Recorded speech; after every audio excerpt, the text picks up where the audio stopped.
Okay, final session for today, and we are ending with a good one. This next gentleman may have flown from far, but you're going to have to give him a homely welcome. And the reason for that, you may not hear in his accent, but he actually has Bavarian roots. The gentleman, his ancestry comes from right here in Bavaria. He was actually raised on family farms in rural Pennsylvania, which seems to contradict with the incredible role that he has today. He had a high score at the Lincoln Tech Electronics Technology Test, which meant he had an early admission. And so by the age of 18, he started working at Intel. At the age of 18, I wasn't doing very much. At the age of 32, he was named the youngest VP ever in Intel history. He became the first CTO, leading key technology developments. If you think about Wi-Fi, USB, Intel Core, Intel Xeon, and so much more. He's got patents on his name. He's got 8 grandkids. He loves reading. He cycles to fundraise. All-round great human being. And so I want you to give a warm Bavarian IAA mobility welcome to the CEO of Intel. Ladies and gentlemen, it's Pat.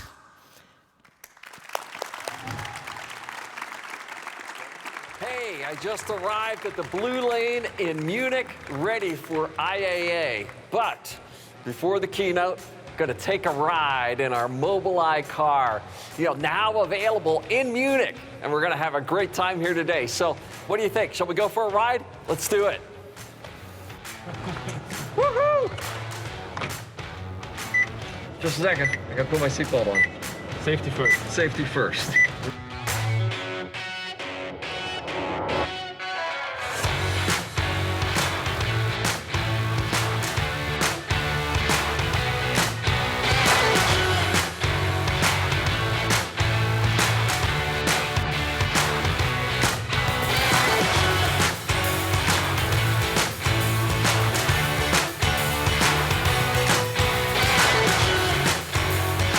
Thank you. Woohoo! Another fabulous drive. Well, hey, I got a project here. I'm giving a keynote. Sorry to have to run, but see you soon. Thank you.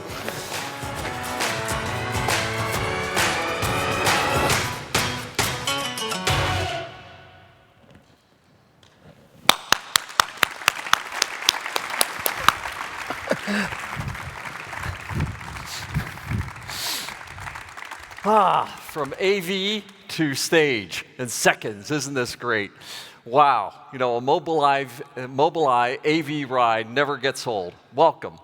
Guten Tag, meine Damen und Herren. It is truly a pleasure to be with you in Munich today. What a beautiful city.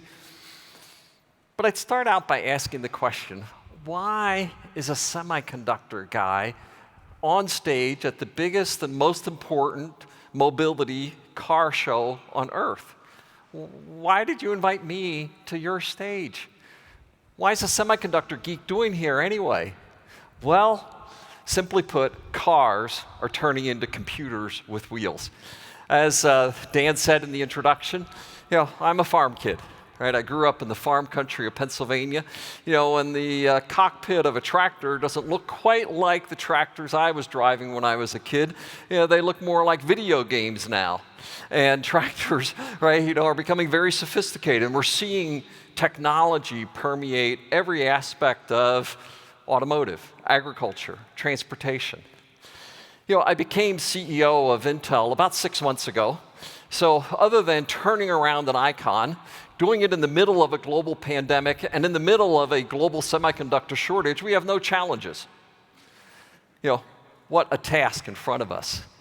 And the world is well underway in tackling the global semiconductor shortage, but it has shown the criticality of semiconductors and the impact to the global supply chain and the fragility, right, of the supply chain, and we'll talk more about that today. And in that, the question is, how can Intel help? Well, we can help build more chips. We can help establish a more flexible design environment. We can help establish more resilient, globally available forces. We can ease the burden as we simultaneously help you do great, amazing things. And we believe at our core that we are about technology as a force for good. Technology itself is neutral. It's neither good nor bad. It's how we shape it as technologists and as society. And for this, AV is a great start. It helps first with safety, security, building a more resilient environment for the flow of goods and more efficiency in how people are transported. But it also needs new technology standards, things that we do all the time. It needs to be regulated and integrated into society, but also creating new business models as well that we're enabling. And all of these together are unique things that we think that Intel can help, because the future of automotive and autonomy is a technology story. And Intel's the only company that can do the end-to-end technology platform. Combine that with the depth and breadth of technology, help to modernize the supply chain. So I'm not a car guy, I'm a technology geek, but that's exactly what will help take mobility to the next level. As a company, our purpose is to build world-changing technologies that improves the life of every human on the planet. And I have the great privilege as CEO to marshal the energies of 114,000 passionate, innovative technologists, right, that are out to create these world-changing technologies that will influence every aspect of the way we live, the way we play, the way we work, the way we care for others, the way we live in society together, the way we learn, because digitization is affecting every aspect of human existence. And underneath that, as we would say, there are these superpowers, as I like to call them. We used to think of superpowers like nation states. Now they're technologies. And these 4 superpowers where compute is becoming pervasive to everything, whether it's our lives now in our virtual remote workplaces, or our virtual learning, right? Or in every light switch, in every car, they're becoming filled with computing capabilities. Pervasive connectivity, and having Cristiano up here before me. Today we're at about 60% of humanity is a persistent connection to the internet. By 2030, that's estimated to be 90%, over 7 billion people that are connected. And it's not just people, but increasingly it's things that are connected as well. And that we have this cloud to intelligent edge infrastructure. And with the cloud, we can rent the largest supercomputer that's ever been built. And with edge, we can scale that capacity with high bandwidth, low latency to the edge as well. And finally, AI. We now have enough compute, enough data, that 35 years ago, when AI was invented, right, what happened? Nothing. And then the data got big enough. The algorithms got better, the compute got big enough, and now AI is able to bring intelligence to everything. And not only are each of these 4 superpowers in their own right, but taken together, they are accelerating each other. The more connectivity needs more compute, which creates more data, which makes the AI better, which needs larger clouds, which then enable better AI. So we see them each accelerating, so that today is the fastest day of tech evolution of your life. It's also the slowest day of tech evolution of the rest of your life. They're causing this acceleration. And simply put, cars, benefiting from all 4 of these superpowers, are becoming computers with tires. And how much technology? This is an analysis that we've done, and most of the analysis don't stretch out far enough, so we've had to do some of our own interpretation of data and forecasts. But if you look at the premium sector of cars, we see these 2 massive transformations going on. The EV transformation as well as the AV transformation, these 2 driven by semiconductors. Today, a premium car, about 4% of the bill of materials is semiconductors. Estimates by 2030, 20% of the bill of materials of the car. And you were worried about the semiconductor shortage today? 5x increase, an explosion in the amount of semiconductors that we have in the automobile. Semis become central to every aspect of innovation and the supply chain for cars. As important as it is today, you ain't seen nothing yet. But also, autos are becoming important to semiconductors. right? And today, we see 50 billion or so of the automotive TAM. That explodes to 115 billion by 2030. So not only are we becoming important to you, you're becoming really important to the semiconductor industry as well, as your percentage of the total semiconductor market grows to be over 11% by 2030. So, I go back to my first question. Why is the semi guy at the automotive show? We're important to you, and you're important to us. That's why I'm here giving this keynote now. We need you, and you need us. This is a symbiotic future that we are off innovating and supplying as the automobile becomes a computer with tires. Intel is so excited about the opportunities that we have in the automotive sector, but we wanted to give you a little bit more glimpse of what we do. And maybe just, if we could roll the video now, just an inside view of what it looks like to go into one of our fabs. If we could play the video.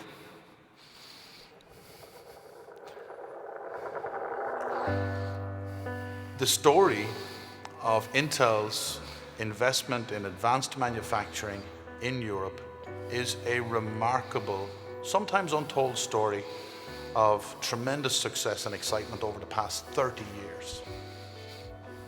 I think it's hard to overestimate the economic impact of Intel in Europe. We have over 10,000 employees in the region, and in the last 2 years alone, we have spent over 10 billion euro with European suppliers. The advanced ecosystems that need to build up around our advanced manufacturing need to be world-class. IMEC is one of the world-leading R&D centers in nanoelectronics and digital technologies. We bring together the entire semiconductor value chain, so the major foundries, IDMs, fabless and fab-lite companies, equipment and materials suppliers, EDA companies, and also the application developers, the system developers. Besides strong university research, Europe has also set up a unique model for research and technology organizations, bridging the gap between academic research and industrial applications. Intel's investment in advanced manufacturing in Ireland has put Europe on the map of locations of advanced semiconductor manufacturing. It is a proof positive that in fact Europe can produce the most advanced products known to humans. Having access to advanced semiconductor technology is essential for Europe to become leading in several application domains, such as 6G, autonomous driving, life sciences, healthcare, edge AI. The very nature of our manufacturing requires us to constantly look for ways to improve and to reduce our impact. Intel has a set of ambitious goals for the next decade that include our desire to be responsible, inclusive, and sustainable in our operations. One such example is our desire to have 100% renewable energy for all of our operations worldwide, something that we have been doing in Ireland for the past 5 years. Simply put, Intel can hit the ground running because we have been investing in advanced manufacturing and its supporting ecosystem in Europe for the past 30 years. We're thrilled by the position that we've been able to develop over the last 30 years as we've invested in advanced manufacturing. We've helped to build a vibrant ecosystem of capabilities. Many of the innovations supporting key European industries, as you saw in the video, healthcare, auto, 5G, Industry 4.0. And many of the equipment and capabilities are European companies. In the 30 years since Intel Ireland began, we've invested 18 billion euros, by the end of this year. But the terrible situation in EU in the semiconductor industry needs to be highlighted as well. In 1990, Europe represented 44% of the worldwide semiconductor industry. Today, 9%. So Europe has gone from manufacturing the world supply, 44%, almost half of the global supply, to just 9% today and continuing to decline. And it's something that is urgently critical to every aspect of a digital future all of it running on semiconductors, you're on the verge of losing control of one of the most important technologies for the economy, for the national security of Europe as well. And COVID has shown that a globally balanced supply chain is absolutely critical. We can't have unique and narrow dependencies, particularly in geopolitically unstable zones as well. And with the EU, we share in the goal to see that decline reversed, and a goal by 2030 of 20% of global supply in Europe. And we're enthused to be part of that, and we want to do our part in helping build back the European semiconductor industry. And as part of that, we're expanding the Ireland facility that you just saw in the video, but we've also committed to announce our next major mega fab location in Europe, and we hope to have this announced before the end of this year in Europe, right, where we build 2 new leading edge fabs, and those 2 would start a mega site that would grow over time, over the next decade or so, to 8 fabs. Each fab is approximately 10 billion euros, so a total project of 80 billion euros over the next decade or so that would be a catalyst for the semiconductor industry, for the supply chains,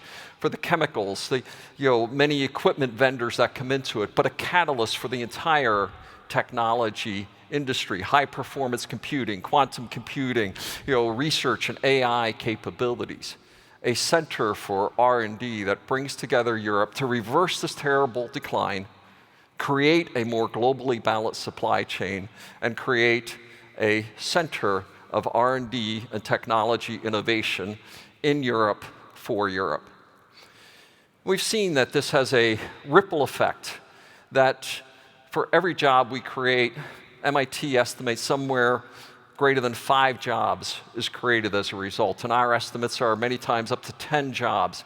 And these are great jobs. These are advanced jobs. These are also manufacturing jobs. These are also construction jobs, and teachers, and restaurant workers. Entire communities get built. It's also integrating with the European ecosystem. Companies like IMEC, Fraunhofer, and Leti for advanced research. Key supply chains like ASML, Zeiss. Optics, chemicals, robotics. In these advanced facilities. Catalysts for the industry. Tech clusters, sorry about that, grow up around these centers as well. A powerful catalyst to help revive not just Europe semiconductors, but Europe technology leadership in the world. I'm also excited today to announce our Intel Foundry Services. In March of this year, I announced IDM 2.0, that we are foundering our products, but we're also opening wide the doors of Intel to be a foundry for others' products as well.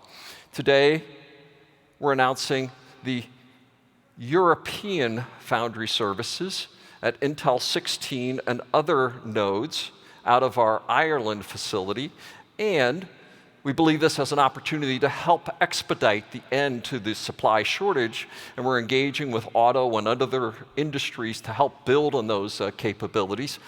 But I'd also say some might argue, well, let's go build. Most of those auto chips are on old nodes. Don't we need some old fabs for old nodes? Do we want to invest in our past, or do we want to invest in the future? A new fab takes 4 or 5 years to build and have production worthy. Not an option to solve today's crisis. Invest in the future. Don't invest backwards. Instead, we should be migrating old designs onto new, more modern nodes, setting them up for increased supply and flexibility into the future. In addition to Intel Foundry Services for Europe, out of Ireland, our next mega fab would also be a foundry for leading edge capabilities in Europe. We're also announcing Intel Foundry Services Accelerator. And this is to help accelerate those designs forward to help bring them to modern technologies, taking advantage of advanced processing and packaging capabilities. Intel 16 and other nodes, committed to manufacturing capacity in Europe for Europe. Intel, our IP library is being opened up for our customers to innovate with. So your IP and our IP coming together for automotive-grade chips and processing and design services in Europe for European customers, automotive, supply chain, level 1, level 2 industry players, to begin to address a European crisis today, solve it with leading-edge technologies in Europe for Europe. And as we've been discussing these strategies and plans, as you can see, we have strong industry support, statements endorsing the directions that we're describing.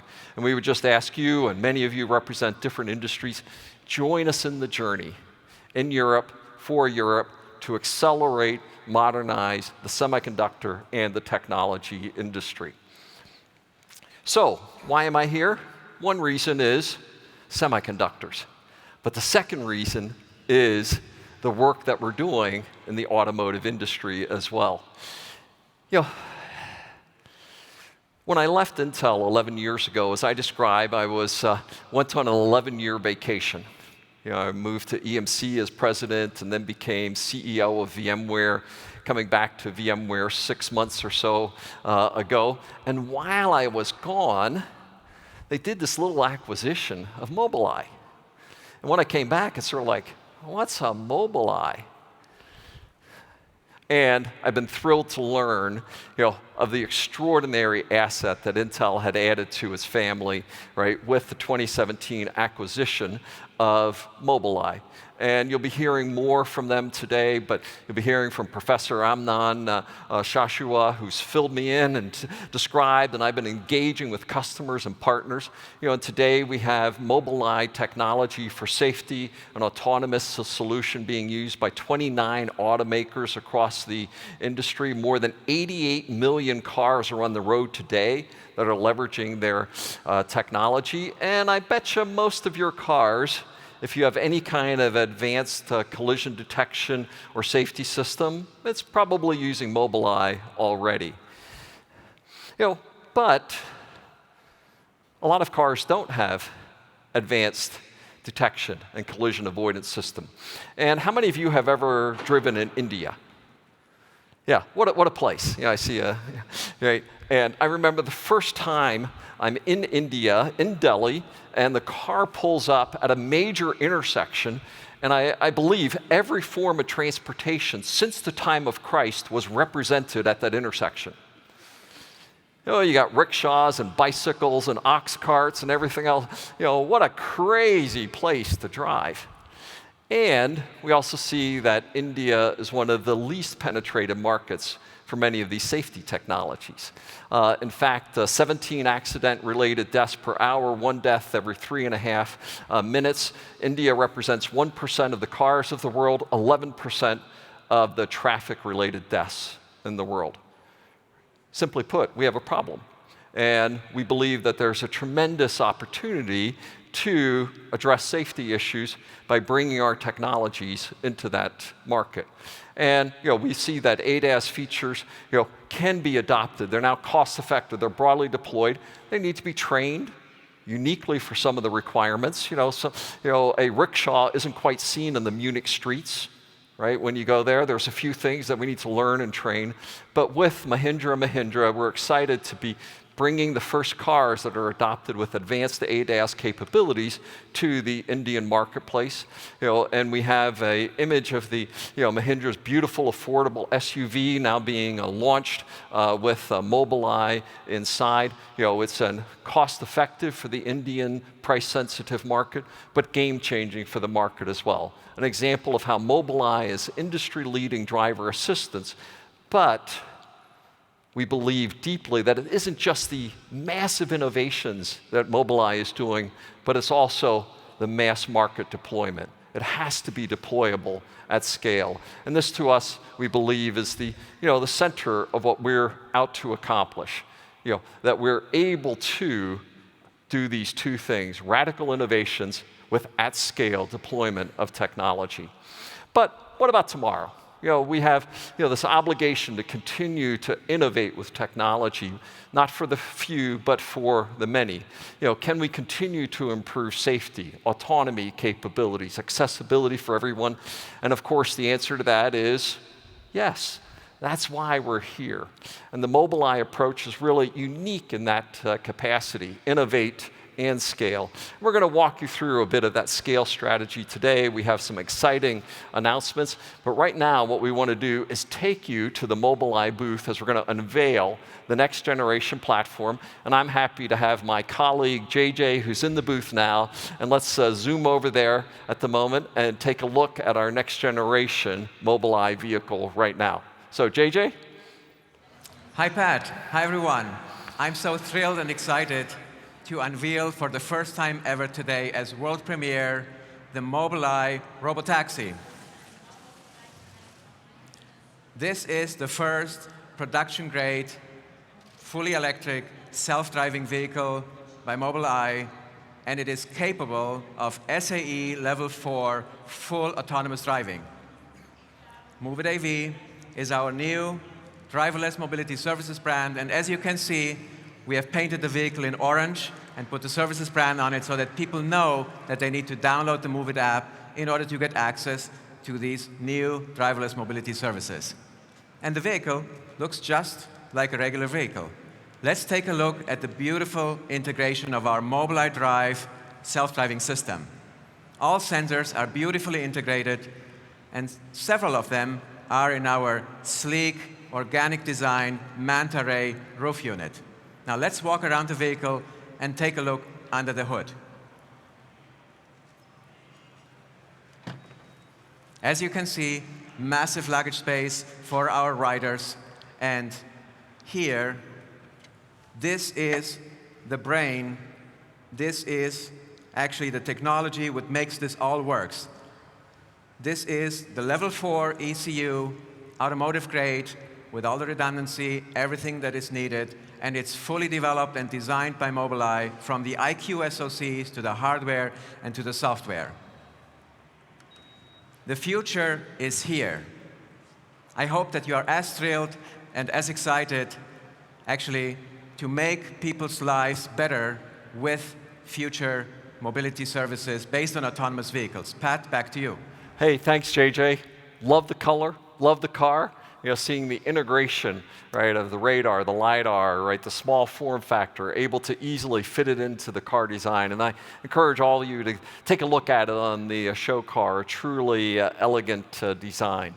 Now, also, as I mentioned, Amnon Shashua, the incredible leader of Mobileye, a professor, an entrepreneur, and someone who's committed to this idea of out of the garage and onto the streets. And what I'd like you to do now is hear from Amnon and the great work that the Mobileye team is doing today and their vision for the future. If we could hear from him now. Thank you, Pat. I really wish I could be here today. As you mentioned, autonomous driving really has the potential to revolutionize almost every aspect of our life. But in fact, no one knows how the future industry will unfold. Is it going to be a robotaxi that will rule the streets of cities? Or will it be consumer-level autonomous vehicles that will be the dominant stream? Again, no one has the answer for that today, but with our unique strategy and technological assets, Mobileye is positioned to win both camps. With that in mind, let me walk you through the main building blocks of our technology. Now, the first pillar of our technology is the sensing, the perception. So on the right, we have our integrated AV vehicle, which is going to be launched next year as a Robotaxi service. Now, this vehicle has 2 layers of sensors working independently from each other at the perception level. The first layer is cameras. There are 11 cameras around the car, front, rear, and surround. Some of the cameras are behind the windscreen. Some of the cameras are in the body of the vehicle, the mirror. And some of the cameras are on the top roof module. The second layer is long-range LiDAR sensors using our partner Luminar, and short-range flash LiDARs as well on the body of of the vehicle and a few radar sensors that provide a second layer. Now, each layer performs independently. They do not rely on each other in order to get a redundant system. Now, the ability to work independently with two subsystems has another advantage, and that advantage is to influence the evolution of driving assist. So on the left, we have Zeekr 001, which is a brand of Geely, going to be launched later this year, 2021. It has 11 cameras around the vehicle, very high resolution cameras, 8 megapixel cameras. It's well hidden in the vehicle. Some of it behind the windscreen, some in the mirror, parking cameras. On the rear fin, there is a camera. So 11 cameras around the vehicle, both long range and parking. 2 powerful IQ5 chips powering all the perception of the system. And this provides a level 2+, the ability to drive hands-free, but with the supervision of a driver that is continuously agile and continuously alert, but have the full functional scope from highways to arterial roads to urban roads, all covered by the same technology, by the same subsystem of the camera subsystem in the car on my right, which is going to be a Robotaxi system, a full level 4 vehicle.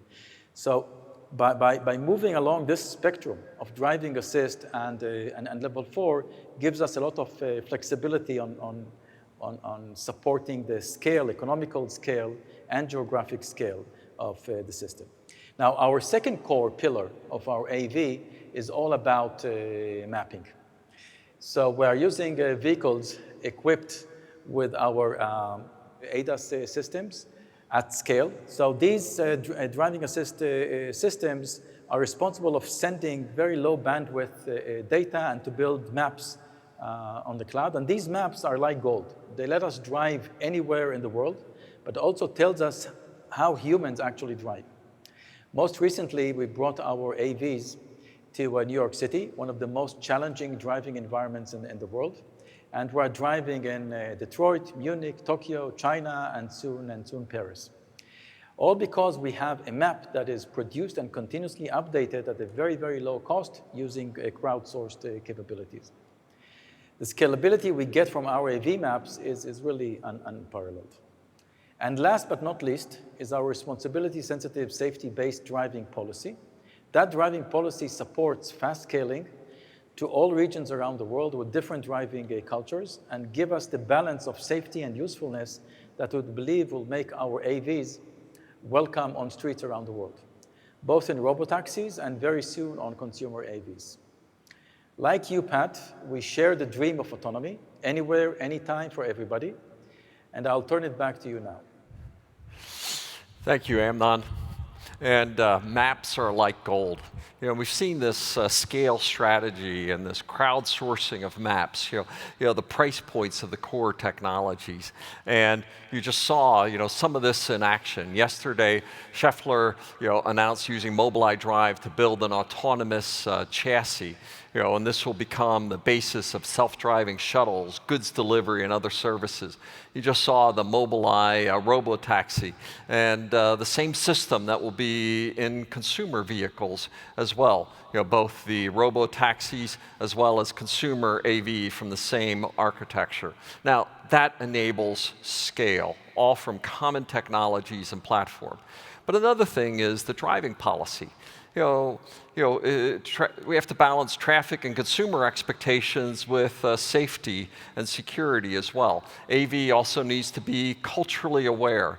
And people in Munich drive differently than those in Jerusalem or New York and India or Tokyo. And each of these creates different requirements for how risk and responsibility are managed. And with that, we're excited about the Mobileye's responsibility-sensitive safety driving policy. And we are working with the industry to help establish the standards and the standards bodies to help codify the way that people drive for computer-driven vehicles. Standards are needed to go from test vehicles to full driverless capabilities. And with that, it's my pleasure to bring out Jack Weast, one of the Intel fellows, to the stage. I'm an IEEE fellow myself, so I help drive many of the standards in USB and Wi-Fi and 802.11, and I know how important, critical this work is, and it's what we do as a company, help create the standards for the industry. Jack, it's great to have you join us on stage here. Thank you. It's great to see you. And Jack, tell us about some of this work and what's going on with this upcoming IEEE standard that you're driving. Yeah, it's really been quite the journey. In 2017, when we first introduced the responsibility-sensitive safety model to the academic world, it introduced for the first time this notion that for an automated vehicle, driving safely is going to be a balance between safety and usefulness. Since that time, hundreds of researchers from around the world have published dozens of papers further exploring these concepts. And that's ultimately led to the creation of IEEE 2846, the world's first standard that will help industry answer this question of how safe is safe enough. It provides a framework for industry and government to come together to align on what does it mean for a machine to drive safely. Intel's honored to be leading with this standard with some of the biggest players in the space you see here on the slide. And we've brought the largest collection of folks from across the automotive industry to work together on this important standard. The thing that RSS told us was that safety is not an absolute. Just like the safest human driver would be the one that never drives, the safest automated vehicle would be the one that never leaves the garage. Driving is a risky activity. Humans balance risk through the use of assumptions. When we're driving and there's a pedestrian on the sidewalk, we assume that pedestrian is going to stay on the sidewalk. If that pedestrian were in the roadway, we assume that that pedestrian could move in any direction, and so we need to drive more cautiously.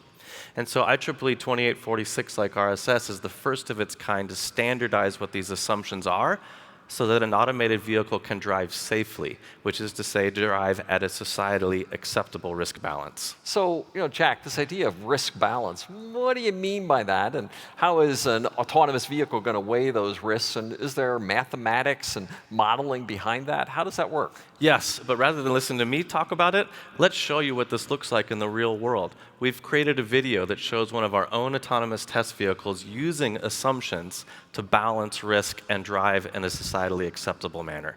Let's take a look at the video. In this example, we see how the AV exercises caution around occluded areas. Let's take a closer look at how RSS rule number 4 works. Be cautious in areas with limited visibility. Here, as the AV approaches the crosswalk, there's a parked van occluding the AV's view of the sidewalk. Here, we apply RSS rule number 4, which states that the AV should assume that there may be a pedestrian behind the occlusion.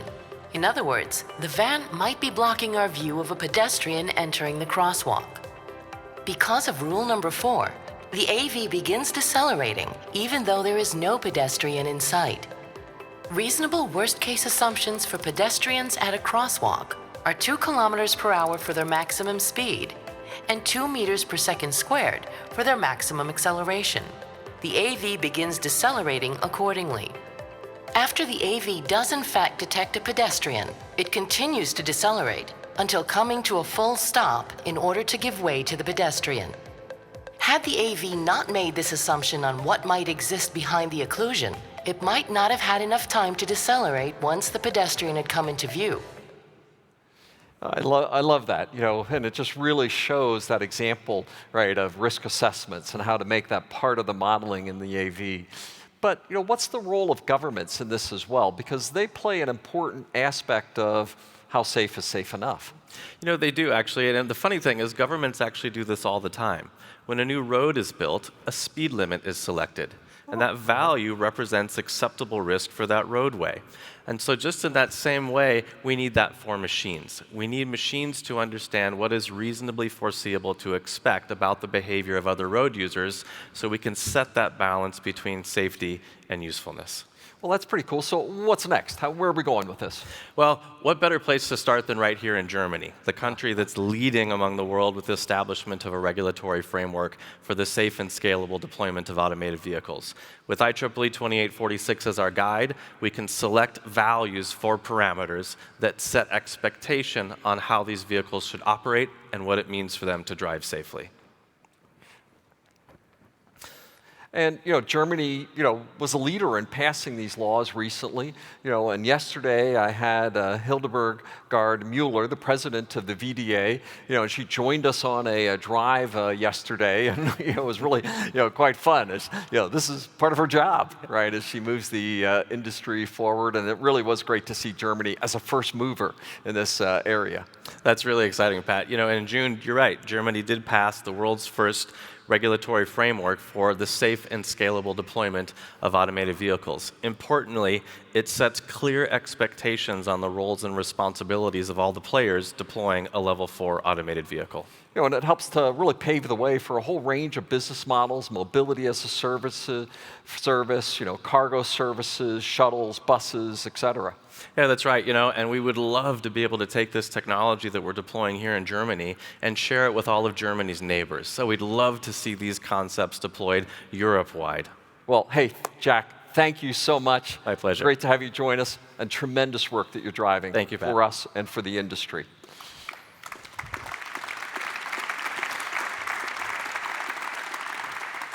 Truly foundational for the industry and opening up new business models. And with that, it's my thrill to welcome Alexander Sixt, the co-CEO of Sixt. Everybody in Germany and Europe is aware of Sixt, and the Sixt Group is anonymous with mobility services here in Germany. And if you've rented a car, shared a car, subscribed to a car, yeah, you're aware of Sixt. Please join me in welcoming Alexander to the stage.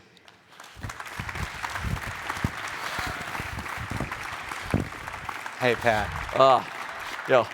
Alexander, another big announcement today, your new service that you're bringing, the Robotaxi service, how we're partnering together, and it combines, and I just love the story of Sixt and your family and the 100 years of the company, but it's also a perfect technology partner for us as we bring autonomous services to mobility, in the German market. And maybe you could tell us a little bit about the work and what you're doing to make this happen here in Germany. Absolutely, Pat, and thank you very much for sharing the stage with me. It's, by the way, I love the color of the car, I have to say. That was a coincidence, to be honest. Well, obviously, it's an honor and a privilege to partnering with Intel and Mobileye on this super exciting project. It feels kind of special for me to stand here on this stage. Our company was founded some 100 years ago, just a couple blocks from here. And my father, who built up this company together with my mother, he's a true software enthusiast who actually wrote the first lines of code at Sixt himself in the early 1960s. So he always believed in the power of technology. And I feel, therefore, really, really humbled to stand here on this stage to continue his dream right here, right now, by announcing this really exciting partnership to bring the first driverless robotaxi service to Germany, and thereby letting our consumers experience the world of future mobility. And to be frank, I also believe this proves our continuous quest for technology leadership in our sector. By offering mobility services, I truly believe that this is the next big bang for our mobility platform, Sixt One, where already today we offer more than 250,000 connected vehicles, access to 1.5 million drivers, and over 1,500 different mobility operators around the globe, all via one platform, all via one app.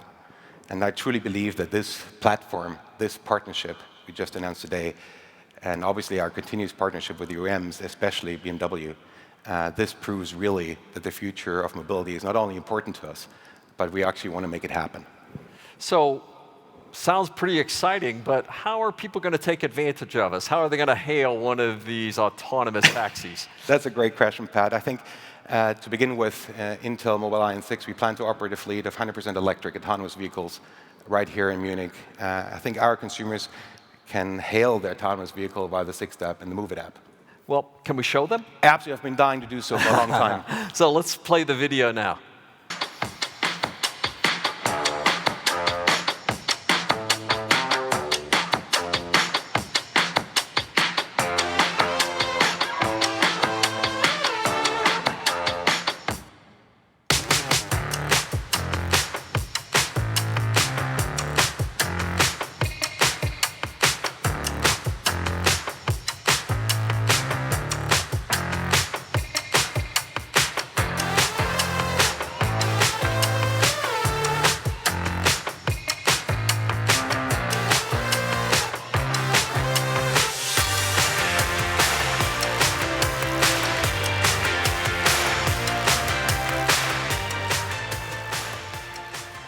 So arrived in the future. So I like that line. So when's it available? Tell us more. I think that's a question everybody keeps on asking me. I think we tend to start with the pilot as early as next year, obviously commencing with an early rider program before we start our proper commercial operations after we get all the regulatory approvals. Well, very good. And is this Munich only, or? Well, I certainly hope not. I think the cooperation between Intel and Mobileye is truly a lighthouse project for Europe, where we can showcase, first and foremost, Intel's and Mobileye's technical capabilities, but also ours. And I think this is the basis for further expansion in Germany, Europe, and probably worldwide. Well, thank you, Alexander. It truly is an honor to have you join me on stage. It's and the great work we're doing together. Thank you so much, Pat. Enjoy.